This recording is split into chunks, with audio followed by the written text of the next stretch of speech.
Hello, my Aloha tribe, and welcome to the Aloha Perspective. Happy Thursday. It's things to think on Thursday. So, again, for anybody that may have missed the last couple of episodes, right now, as I try to fix, oh, sorry, my face just suddenly got itchy, a little anxiety. As I try to fix my mental health, I am taking a little break from the vortex cards just to kind of get my head back in it, because when I do the vortex cards or the getting into self-awareness, I want to make sure that you're getting the best of me, because the cards can be a little complicated and a little confusing. So yeah, I want to make sure you're getting the best of me. So anyways, I'm going to start with the alchemical thoughtful cards, and then we'll get into what I want to share today. There will probably not be a perspective tomorrow. Maybe if there is, it'll be a very short one. But, because I have to meet my dad tomorrow morning, so I'll be heading to San Diego. But, yeah, the thing I want to share today is actually a very interesting, story. And I can't remember how I happened upon it, but I did. So, good morning, older sibling. So, let's see. Let's get to some thought cards, and then, let's see. Oh, there we go. That's a ton. Wow, that's a lot. But it'll fill up the time, right? So, alright, let me just put these away really quick. Okay. So, let's go with I'm just turning them over. Let's go with the first one. Number 1. If you have clarity, you have a path. Stop, breathe, get clear, and act. So again, if you have clarity, you have a path. Stop, breathe, get clear, and act. Alright, so sorry about my hair, guys. It's just all kinds of crazy today. So anyways, alright, number 2. Master of frequency. Oh, we had this one the other day. Master of frequency or victim of circumstance. It's your choice. I know they're backwards, but it's your choice. You can be the master of your frequency, or basically your vibe, or I think I just made my hair worse. Alright, sorry. It is what it is. Anyways, it is, yeah, it's some kind of crazy. But anyways, or you can be a victim of your circumstance. So you get to choose that. What do you do? What do you want to do? Do you want to be the master of your frequency, or do you want to be a victim of choice? Or a victim of circumstance? That's your choice. Here we go. Just for today, embrace impermanence. Be here now. This is where you will find your flow. So just be in the moment, right? Let's see. Beauty is in the eye of the beholder. Magic is choosing what you see. I like that. They have I believe that's the Eye of Horus. I can't remember. I know that's an Egyptian eye. But beauty is in the eye of the beholder. Magic is choosing what you see. So, you know what? When you look in the mirror, feel magical. Love yourself. And the last one. Here we go. You were always just one decision away from making You were always just one decision away from a magically different life. You were always just one decision away from a magically different life. So, all right. Oh, good morning, Eileen. I just saw you were on. So, I have a story I want to share. And it's a story that I've shared several times, but apparently very incorrectly, because I always kind of give the very abridged version of this story. I found it one day scrolling through Facebook. Somebody had just shared it. And I liked the story a lot because, it comes from AA, which I've never been in because, I'm very lucky considering my circumstances that I do not have an addiction other than food, food and emotional dependency and a dependency to my previous emotions. But, which are also apparently considered addictions. However, I wanted to share this story in its entirety because I have been struggling so hard with my mental health. To be honest with you, sometimes I feel like, these birthdays that I planned they're supposed to be fun, they're supposed to be exciting, but I have to tell you, they're stressful and they're giving me some sincere anxiety. And, I don't like it. I don't like it because I feel like, just kind of separated from the whole thing. Let's see. Oh, older sibling says, I'm sorry, I'm on. It says I'm on, but I'm not getting anything. Okay, well, I can see her typing, but I think trying to join my video screwed up her feed. So, older sibling, if you can hear me, get off and get back on. So, alright. So, anyways, I still have Eileen, so I can talk to Eileen. But anyways, so again, I feel like the story I'm about to share isn't just about addiction. It's about a lot of the things we go through in life, a lot of the pain and just all the struggle, right? And I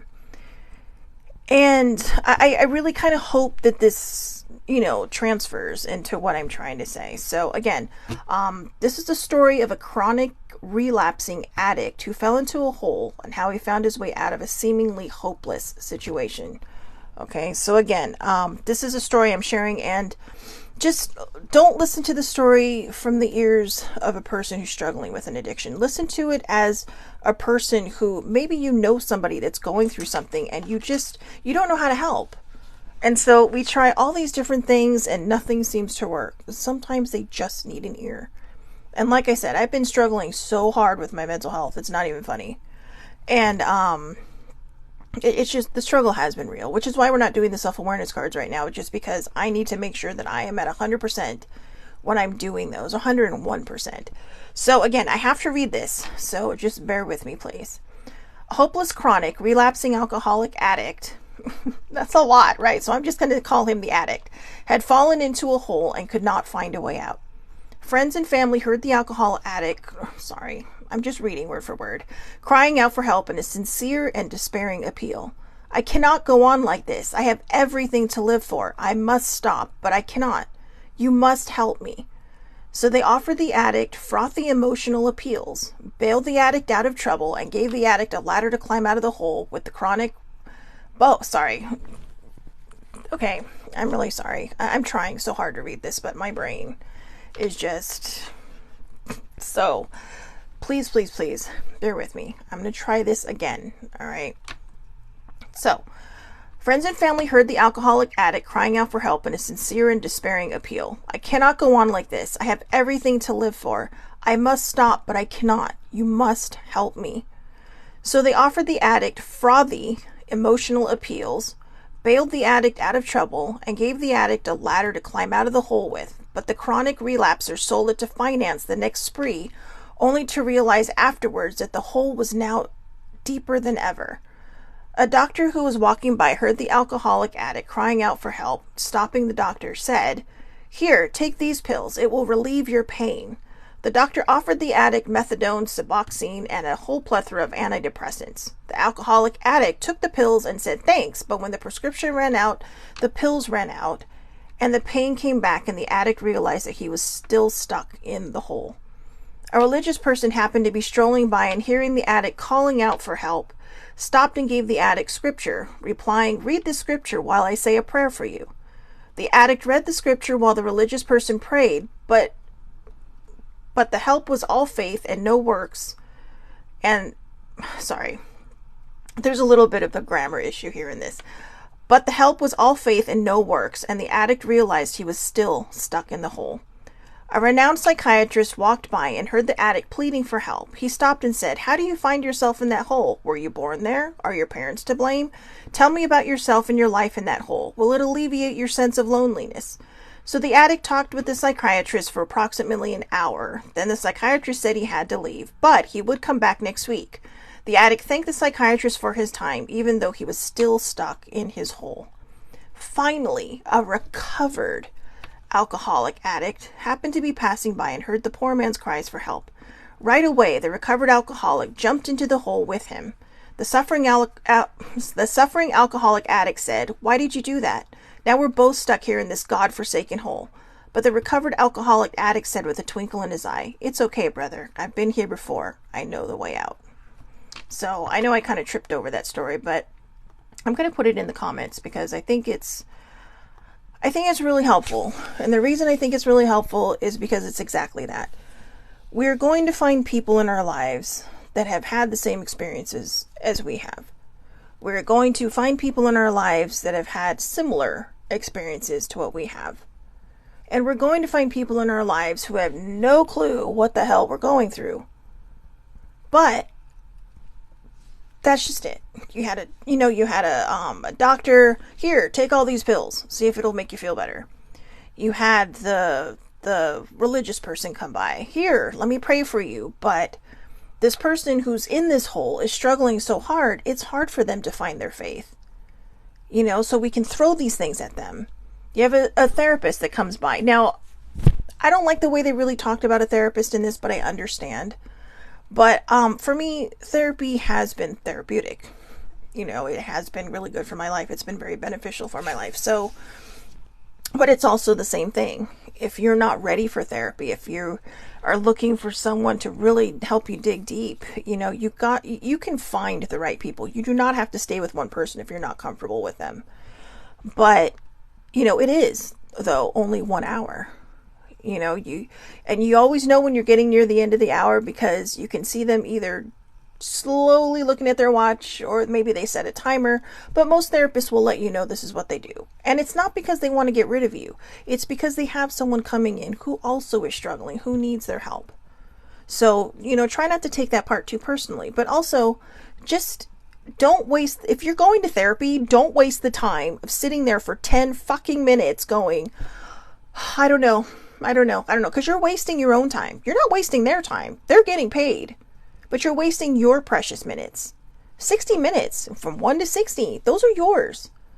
And you get to choose what you do with those. You get to choose whether or not you're going to sit there hem-haw and don't want to share. You're in a place that's private, that's personal, that's protected, that's safe. With a person who is non-judgmental, who's there to help you, or to just listen if that's all you need.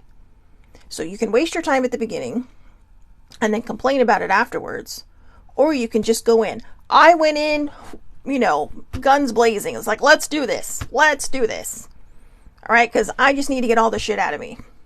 And that was my intake day, which I didn't realize. So she set me up for another appointment that week because she's all like, okay, you really are ready, aren't you? I was like, yes, please. I just need to get this out of me. I was like a little volcano ready to, just explode. But what I love about that story is, there are people, there are people in our lives who will have similar experiences. Now, I know that talked about an alcoholic addict, but the reason I wanted to share that is because the picture that they shows this person in a hole, and that's where I feel like I'm at. And it's hard because when you have a dinged up mental health, there are no two cases that are exactly the same. Two people may have the exact same diagnosis, but their experiences are completely different. Their perceptions are completely different. However, what they share, you have two different experiences, but what they share is the common knowledge that they're both struggling with something, that they're both, and it's very possible that person A could help person B. Say, hey, you know what? I don't know exactly what your circumstances are, but I know what's going on in your head. I know how hard it is to push yourself forward. I know how hard it is to find that energy. I know how hard it is to formulate a sentence or read a story without your brain trying to go in 10 other different directions. Yeah, it's like I mentioned yesterday. My brain is like a freeway. It's just, but not a high traffic freeway. It's zooming. It's zooming. It's like, traffic's wide open, but there's just cars, and every single car represents a thought that's just going and going and going. And it just sometimes doesn't feel like it's going to stop. And I've recently, it's recently been confirmed that apparently I do struggle with anxiety, which I didn't know. And maybe I knew, but didn't want to know, if that makes any sense. I already am not happy with the fact that I have a dinged up mental health, but I like to think that the reason I have a dinged up mental health is because I also have the gift of speech and the gift of writing. So I'm able to kind of articulate things that other people can't. I'm able to kind of put a picture, a verbal picture, onto what other people struggle with. At least I hope I do. Yesterday I was very touched by a comment a friend left for me on my actual Facebook page about how much they needed yesterday's perspective. And I'll be honest with you, when I was done with the perspective, I was just kind of like, oh God, I'm glad this is over, because I felt like I struggled so hard. I didn't know if I made any sense. But apparently I did. Apparently I made sense. So I'm grateful for that. But I don't use my mental health as an excuse. I really try not to. I know some people may say, oh, you're probably bored with those cards. It's why you're saying that. No, you know what? I noticed in the last couple of cards, 30, 31, and 32. I don't even know if we got to 32, but the last 3 or 4 cards, I noticed I was really, really struggling through them. And like I said, the wording on the cards can be a little complicated. So, and not complicated when you're listening, but complicated to read because it doesn't always make sense the first time around. And because of that, it's like my brain was just not gathering it. And how can I help and share my perspective on something when I can't even figure it out? How can I, just kind of download all this information and give you examples if I can't figure it out? And so, like I said, you deserve better than that. I get people that watch the show. I don't know how many people watch the show. I do get some people that come on live in the morning on Facebook. And I know that even for that one person or 2 people, that may happen upon this or may happen upon the live, they deserve that. You deserve that. If I'm going to put a product out there, I want to make sure that it's something that is relatable, something that is understandable, and, something that, can be helpful. Not something that's just tossed out there because I want to make sure I get a show done. And I did that in the very early days when it was the Daily Vibe. Because I just felt, I gotta get this out there. I gotta get this out there. They're always talking about people, push yourself, do this, do this. And it got so hard, and it got so much to the point where I was pushing myself so hard and not taking the time I needed, that now this is where I'm at. A couple years later, this is exactly where I'm at. The Aloha Perspective just turned 1 in November, but the Daily Vibe turned 2 last July. So, this show's going into its 3rd year, with 2 different names, obviously. But, it's been a joy and an experience and an adventure all at once. And I guess what I'm really trying to say is that right now, and I'm going to post this article in the comments, so I'll post the link in there. But if you notice the picture, that's exactly where I feel like I'm at right now. I feel like I'm sitting in this deep, dark hole, just trying to figure it all out, just trying to understand every single part of it, just not really understanding or comprehending where I'm at in all of this. And it sucks. And yeah, I can't really show you the picture, but like I said, I'll put the article in there and I'll put the picture separately. But it's where I feel like I'm at, and it's not, I don't want anyone to misunderstand this when I said that, it's planning these birthdays and trying to figure it all out and wondering who's coming, who's not coming, because some people just don't know how to freaking RSVP. It's not my birthday. I am perfectly fine now being 50. Every time I start to wonder if I'm really okay with it, I look back and say, hey, would you rather be in your 40s? And I think, hell no. Hell no. That was, I've said it before, that was a very rough decade. Very rough decade. Yes, Eileen will be there. I'm looking forward to a big, long mommy hug, okay? So, she's a good mommy. And, friends who have kids or a family who have kids are just, they give really good mommy hugs, and I really, really need one. So, but, it has nothing to do with my age anymore. I thought it did. But when I really sat down and journaled about it, I realized that my issue wasn't turning 50. It was, please get me the hell out of my 40s. And, a lot of people, I've know a few people who just turned 40. I know a few people who were just into their 40s, maybe by a year or 2. And I look at it and I think, wow, God, I remember being there. I remember being that age.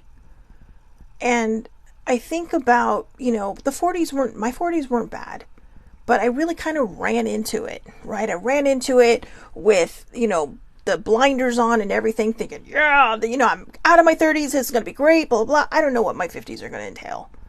I'm really kind of hoping that this half of my life is just all fun, sass, and everything else. Just all the healing's out of the way, all the sadness is out of the way. I mean, yeah, there's going to be sad things that happen. There are going to be things that are going to happen. And they're not things we want to happen.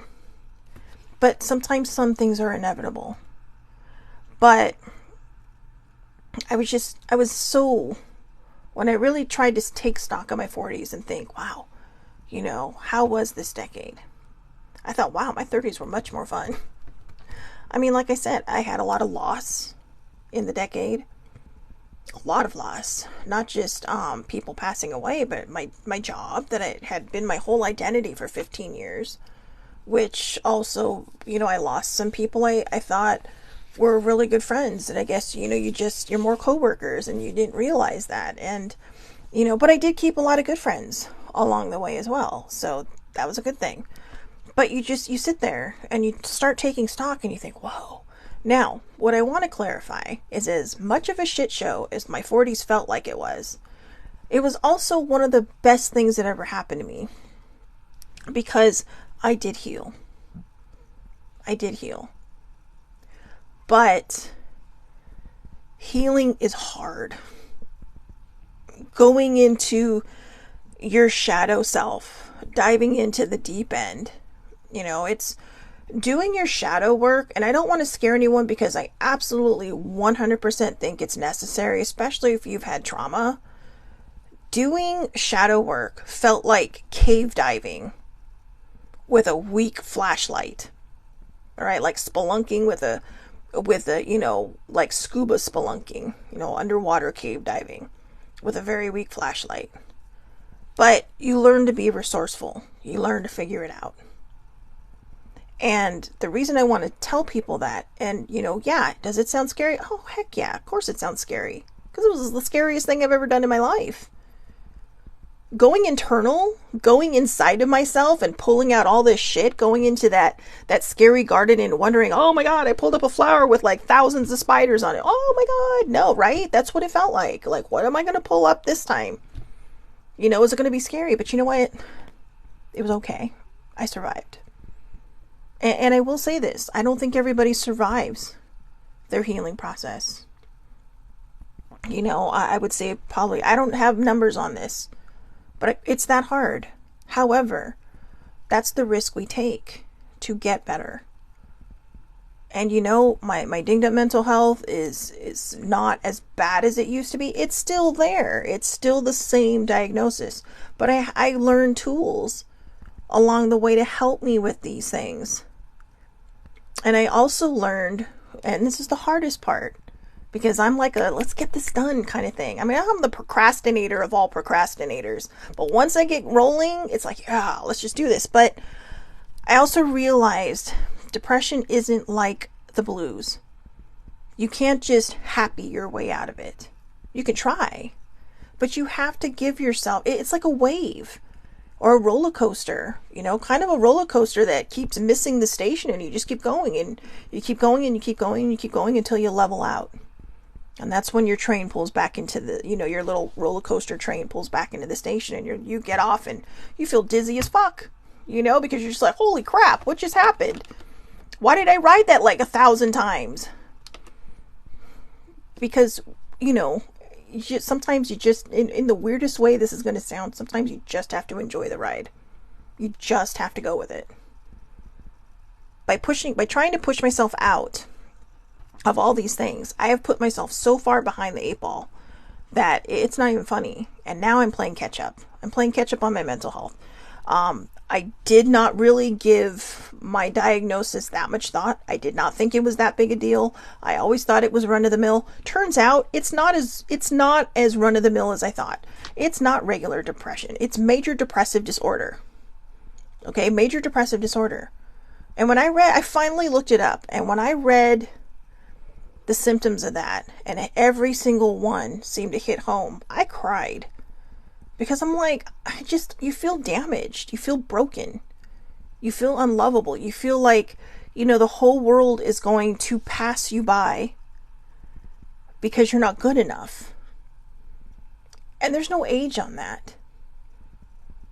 I had plans for my 40s. I had plans for everything I thought was going to work out.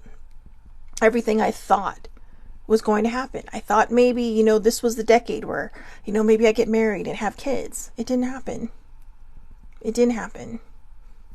And that just added to my depression, because that just made me feel more unlovable. It made me feel like I wasn't good enough for anyone. That because of all these problems I have, because of the mental health that I struggle through, I'm not good enough. And then I realized the only person I have to be good enough for is me. If everything else is going to fall into line, it's going to fall into line. But there were a lot of, I'm sorry, I'm getting emotional. There were a lot of hopes and dreams that never happened. And they were things that I had to make peace with. I'm so sorry. I did not intend on crying through this, but apparently I am healing before your eyes. But, yeah, so, you just kind of redirect. You redirect and you just figure, I can't control anything. I have to let go of control, because if I don't, I'm just going to keep struggling harder and harder and harder. And we all deserve better than that, don't we? There are going to be things in our life that we can't control. I know people that had partners, had kids, thought it was going to be forever, and it wasn't. Life doesn't go life doesn't go the way we plan it. It goes on its own plan and its own way. And we can push against it and we can fight it. Or we can learn to go with the flow and just kind of, that doesn't, when I say accept things for what they are, I'm not saying you have to like it. You don't. You could be angry. You can be sad. You can be mad and furious and just want to punch something. Don't punch a person. And whatever you do, don't punch stuff, because you'll break it. But my point is, we have these feelings and we're allowed to have feelings. And I think for me, I just pushed it down, pushed it down, pushed it down. And as I was nearing 50, the first thing I thought was, I was typically afraid of the number like everybody else. But then when I realized, maybe what people are afraid of when they turn 50 are all the things that didn't happen in their life. I mean, the odds of me ever having kids, not happening, probably. I'm not sure. I don't think it's safe for me at this point because of my heart. And it probably wasn't safe in my 40s either. And I had to come to terms with the fact that maybe that was just not in the cards for me. Yesterday I talked about how I feel like I'm a failure in my family because there's so many more people who are successful, who are doing well while I'm sitting here struggling. But as far as I know, nobody's struggling with what I'm struggling with in here. No one had to struggle through the traumas I had to struggle through. And like I said, because it was a secret for so long while it was happening, because nobody knew, not one soul knew, while it was happening, it sits in there and it does grow. And because I was afraid to deal with it, because I was afraid to look back and heal that, it grew a whole forest. But not a forest of beautiful trees that bring life. It was like a dead forest. It was like a dark forest, like that forest with the angry trees in The Wizard of Oz, right? But the trees were sitting there in my head whacking me every so often, like, hey, stupid. And I say that because that's how I felt. I made myself feel unworthy. I made myself feel unlovable. I made myself feel broken and unwanted. And actually, broken goes also to when people hurt us. We don't always break ourselves, but we choose whether or not we stay broken. And I chose to stay broken. It became my identity. It became the only thing I knew. I mean, I was so invisible until all of a sudden I had this issue. When it finally came to light, and boy, it came to light in the craziest of ways. But when it finally came to light, I had a platform. But I was young. I was only a teenager. And all of a sudden I went from being invisible to being seen because of this trauma. But also, it was a weight lifted off my shoulders. So, I mean, the first weight, not all of them. That took a long time. But it was a weight lifted off my shoulders, and suddenly I felt like this whole new person. Like, wow. And people did start to notice me because there was a little bit of a light shining from me now. Not a big light, but a little bit. Enough, right? A little flame. But that emotional part, it's called negative energy something. I looked it up yesterday, but negative energy disorder or whatever, but it's basically called emotional addiction. And what it means is you're dependent on emotions that may have gotten you through something that you needed to get through, but no longer serve you. But you can't let go. And I couldn't let go because it is my identity. It was my identity.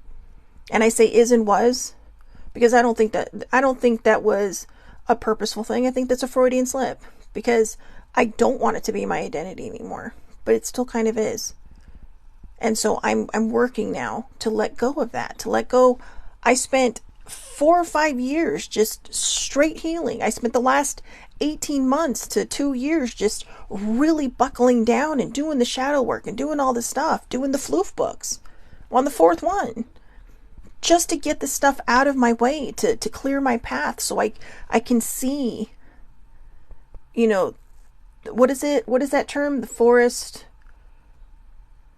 Some people can't see the forest in the trees or whatever, but I want to be able to see beyond the forest and the trees. I want to see that open clearing. I want to see that place where my happy places with the tall grass and flowers that just, blow around you so peacefully, causing this beautiful sound while sitting under the shade tree, relaxing. Just reminding myself and centering and balancing. And when we find out people have mental health issues, I mean, it is good to dive into their history if you're getting serious with somebody. But for me, I don't know. I don't know. Like I said, I still struggle with sharing a lot of this because I don't know who sees it.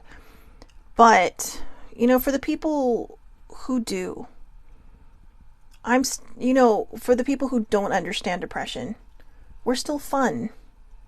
We're still lovable. We're still joyous. But some days it just takes more work. And I'm telling you, if you have a dinged up mental health, if you keep pushing it down and pushing it down and pushing it down, you are going to struggle a lot longer when you try to find your balance. It is going to feel like you are hanging off the side of a cliff. And, you got a good grip. You got a good grip and you can pull yourself up, but you just don't have the strength right now. So instead of standing on the edge, you're literally hanging over the edge now. And that's because you didn't take the time. Take the breath. Take the moment. Even if if you're at work and you feel like coming on, just go to the bathroom. Take a few minutes. Who cares what people think you're doing in there? Just take a few minutes to just breathe. If you have lunch, leave the office, do whatever, go sit in your car for a few minutes and just regather yourselves. Take a nap if you have to. Set your alarm so you're not late to get back. But take that moment, sit in the sunshine, or just go somewhere quiet so you have some you time to just gather your thoughts. And then when you go home, take care of it. Journal. I know people get so annoyed with me when I tell them journaling is amazing. But you write. It doesn't matter if I write. It doesn't matter that I love to write. I'm not writing a story when I'm journaling. I am literally getting crap out of me. I talked about how a few weeks ago I brought my journal on an errand with me, and there were a few things I had to wait for. And while I was waiting, I started journaling about one thing, and then all of a sudden, poof, I was in a whole different section of my brain getting to the root of a problem. And it was like, whoa, I did not even see that coming. Sometimes we just have to write. If you're angry, just start writing what you're angry about. And who knows, you might actually get to why you're angry. Maybe you're not even angry about what you think you're angry at. You're angry at something else and it's coming out in this way. And that's what we really have to think about. What is the root? So I think my big part with my depression was I always thought it was trauma based until about the last 2 years. As I got closer and closer to healing, actually, that's not true. I started the Floof books about a year and 4 months ago. I'm on the 4th one, and it was sometime in that time span that I realized my depression's not trauma based. It's just clinical. It's the chemical thing going on in there. And maybe it's because I had heart surgery. You know, I know people who have had heart surgery, and some of them didn't even know it, but just a lot of random people, especially when I worked in the pharmacy. I was a pharmacy tech in my past life. And, we'd have a lot of people that would have heart surgery coming in, and they'd have antidepressants because apparently it messes with your chemicals. But I had heart surgery when I was 3. So it's very possible that this is just either something that it does run in my family. Okay, not everybody gets it in my family, but it does run in both sides of my family. But it could be that. It could be because I had heart surgery as such a young person. Or it just could be because that's what life decided to do for me, so I could reach out and help other people. Whatever the case is, I had to come to terms, and that was the biggest and hardest thing I had to come to terms with. Because I grew up thinking that having a mental health issue was bad. We don't talk about it. Only weak people have these problems. You know, you're stronger than that. These are all the things I heard from people that didn't understand. And people close to me that didn't understand. But now I realize, no. It takes strength to have a brain like this. Because there's some crazy shit I have to get through. I was not in a good place yesterday. So I thought, you know what, I'm a little, sometimes when you go through all this stuff, it can be mentally exhausting. And you get tired and you want to take a nap. So I laid down for a nap. And while I was laying there, I closed my eyes and I had the worst thought ever. So I texted older sibling to let her know where my head was at. And my thought was, full disclosure, this is what I remember from the text. This is what I texted. Full disclosure, just had a thought of me walking into the ocean and just never coming back out. And I love the water. I love the ocean. And it was not a thought I had. It was probably my subconscious, but that's not something I was thinking. I was thinking, oh, maybe I'll go to the beach tomorrow and just sit there, sit at the water, not necessarily going, maybe dip my toes in, just, to feel part of nature, right? Feel connected. And then I saw myself going in and just going like, nope, I'm staying here. And I made that promise that will never, ever happen. I will never, ever purposely take my own life. And I'm not giggling at that. I'm just saying that because I found that with my emotional eating, there seemed to be a loophole. And so I was trying to kill myself a different way. And I'm not making light of that because it is scary. But I made that promise because I know I can't make that promise to me. Not right now. Not while I try to figure out my brain. But these are thoughts that happen. Does it make it scary to know me? Probably. I don't know. Does it make me broken? Probably just a little. Does it make me unlovable? No. Because I'm still here, talking to you the day after. Which means it took a lot of strength. I belong to a Twitter community for mental health. And I call it the community, but it's really just my other account, my Shellbell's Quest. But I know a lot of people on there, and most of the people I follow have mental health issues. A lot of them have been through the same thing I've been through. And I think, wow, every day these people come back. And every day they help other people through, even when they're on the brink. And I think that takes so much strength. It's not weak. You're not weak. There's a saying out there that I caught from this community: sick, not weak. Sick, not weak. 3 very important words: sick, not weak. it takes strength to face whatever health crisis we're in. It takes strength to deal with a brain like this when you're in these kind of episodes. And maybe it's just an ongoing thing right now. I stopped the spiral. I stopped the 4-year spiral I was in. So maybe now I'm just kind of cleaning up everything that, this brain tornado went through. And whatever it is, I won't stop sharing my story. I won't stop sharing my perspective on all this, because I know out there it's helping someone. Maybe it's helping a person that doesn't understand mental health to help someone they know that does. And I'm telling you, sometimes they just need you to sit there and be there for them. There are going to be times when people ask me, well, what's going on with your head? It's like, I don't know. There's nothing. I don't have a reason. It just feels blah. And maybe there is a reason. Maybe it's just buried a little bit under the dirt and I have to dig it out. But under the mental dirt, right? But, sometimes it's just a feeling. Sometimes it's just hard to push through. And when we don't have an answer and someone says, well, why are you feeling like this then? If you don't have a reason, that doesn't help. That really doesn't help. I have had people say that to me. Well, then there shouldn't be anything wrong, right? Because, you don't have a reason. No, sometimes it's just that feeling.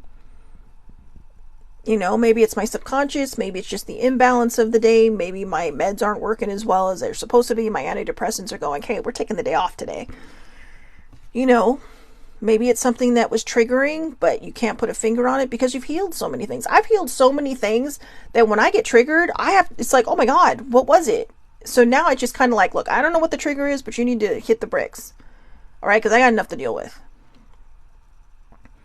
And I kind of bring myself back. So see, for me right now, it's just like a baby roller coaster. I'm having highs and lows. And not really even highs. I'm just kind of balanced, and then I take a dip, then balanced, then take a dip. And while I'm doing that, I'm just trying to understand. I'm really just, I put myself 23 years behind accepting my mental health. And so now I'm really just learning. In that time, I could have been learning about my mental state and been pretty balanced, hopefully by 50. I'm just catching up. And I'm just learning. Now, I could shame those years that I lost, or I could understand that I'm exactly where I'm meant to be at this time. Because maybe there's people around me who have had the same things said to them, had the same dismissive attitude towards them, who are saying, whoa, this person's my age and they're struggling too. So we're all where we're meant to be, whether we like it or not. I don't feel like a failure anymore. And that was as of yesterday when I was talking on the perspective. Every moment before that, I totally felt like I just, what should be, I felt ashamed of myself, because I felt like I should be so much farther on my journey. I felt like there were so many things, because I'm smart, but I don't always think I procrastinate. See, I'm getting fidgety. I don't always think I procrastinate because, I'm lazy. Sometimes I think I procrastinate because there's so much happening in my brain and it just gets very overwhelming. And I'm learning now. I joined the Calm app. I've been doing the 7 days of happiness. I've been trying to meditate every morning. And the more I meditate, the more I find I'm becoming a little more focused. So it's really, it is helping. It is helping quite a bit. And that's a practice I have to learn. Everything for me now in my 50s is like the year of me. I'm taking the time to fix myself. And if life happens in the course of that, that's great. That's great. But I'm not focusing on what didn't happen anymore. I'm not focusing on what I wish had happened, what I had hoped had happened, where I did or didn't go in life. I'm focusing on taking care of my health, and I know that that's going to include a lifestyle change. And that the most gives me anxiety, because my follow through is terrible. But I know I can do this, and I know that I will do this, and I know I have to if I want to live another 50 something years. So I guess my final word on this is, don't shame yourself, please. Just be there for yourself. If somebody comes to you and opens up, just say, you know what, I don't understand what you're going through, but I'm here for you. I'm here to listen. I'm here to be a shoulder. And if you do have a dinged up mental health, don't pretend to know what somebody else is going through, because you may not. You don't know. Somebody with 3 diagnoses versus your one may be more balanced than you are. Or they may be so off balance. But just because you fall under the mental health umbrella doesn't mean you know what they're going through. So just be there for them. Assess the situation. See if there is something in your experience that you can share with them and say, hey, you're not alone. I've been through this too. So let's move through this together. And if you are a person with a dinged up mental health, asking, or just a regular person, period, if you are opening up to somebody, and they sit there and go, you know what, I understand, I've had this experience as well. They're not always comparing. They're not just saying, oh, hey, that happened to me, but worse. No, if they're saying, I understand, I've had this experience, and they leave it at that, know that they're letting you know that, you're not alone, that they're just as vulnerable as you are, and that, one person isn't privy to a certain experience. We have shared experiences, maybe not the same circumstances, but shared experiences. Okay, so again, my final word, don't shame yourself, please. Wherever you are at in life, wherever, you feel you should have been, don't worry about the shoulda, woulda, and coulda. All right? Worry about the here and now. Where you're at, what your focus is, where you want to head in this life. Be there for yourself. Understand yourself. Love yourself. Self-love is the best thing you can ever do for yourself. Self-care, the mental health variety. What is it I always say? Speak kindly to yourself, because what you say is what you hear. It's what processes up here, and then it ends up being what you see. So if you're constantly putting yourself down, that's all you're going to see. You're going to see someone in the mirror that you do not like. So speak kindly to yourself. Speak kindly to others. We never know what somebody else is going through, even when they're mean. Hurt people hurt people. So there may be someone out there being a complete dipshit and a complete fucking asshole, but there may be a reason behind it.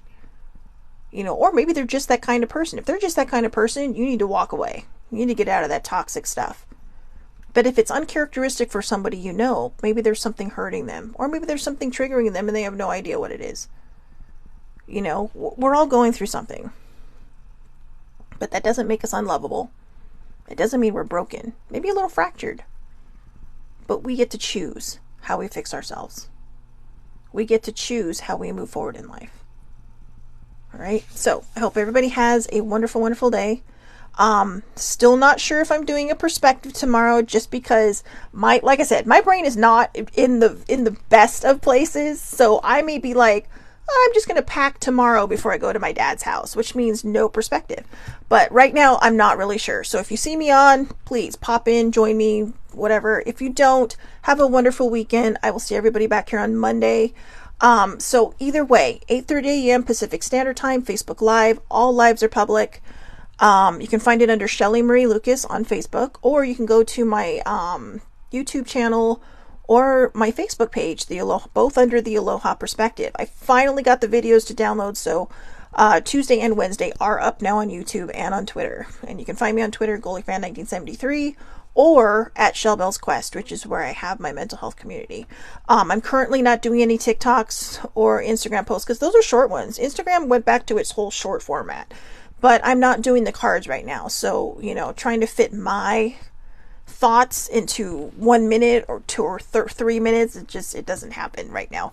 So anyways, have a great day, everybody. I know I kind of rambled on, but I'm really focusing on the mental health advocacy right now, because it's being honest about where my own brain is. And if I can be honest with my own brain, other people can see their own. That doesn't mean you have to share your story. I share my story to help other people heal theirs, or to help other people get on their healing path, on their healing journey. That doesn't mean you have to, blast it to the world. It just means I'm here to show you that you're not alone. And there are a lot of other people like me out there. So if you don't like my face, you don't like my voice, it's fine. There's a lot of people out there who are reaching out to help other people. They helped me. They reached out to me. I have beautiful family, beautiful friends that see me, that understand me where I'm at, and who give me the compassion and the grace and the patience that I need because of where my mental health is right now. And, yeah, see, lost my thought. There we go. So again, little side effect. But anyways, I hope everybody has a wonderful, wonderful day. Like I said, I'll see you back here tomorrow, maybe. But if you don't see me tomorrow, you will definitely see me on Monday. All right. Have a great day, everybody. And thank you so much for watching.